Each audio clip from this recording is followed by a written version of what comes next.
Ipinahayag ni Cainta Rizal Mayor Kit Nieto na wala siyang ipinagmamalaki sa pamamahagi ng relief goods tuwing may pagbaha. Inilarawan ito bilang isang anyo ng penitensya kaysa sa pampulitikang pagganap.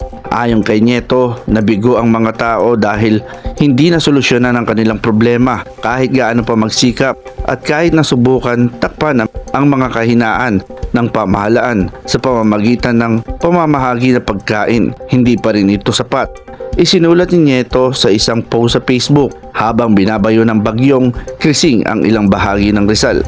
Dagdag pa ni Nieto, sa kabila ng mga hamon na ito, nagpahayag ng pasasalamat si Nieto sa positibong feedback mula sa kanyang mga nasasakupan at nagpahayag ng pangako na ipagpapatuloy ang pamamahagi ng relief goods at paglalatag na higit pang mga proyekto sa pagkontrol ng baha sa Cainta.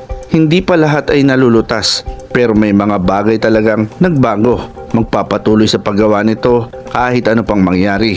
Maghanda para sa malalaki sa 2026. Marami pang mga proyekto sa pagkontrol ng baha ang nakalatag na. Dagdag ng Nieto. Ako, si Buboy Patriarca, nag-uulat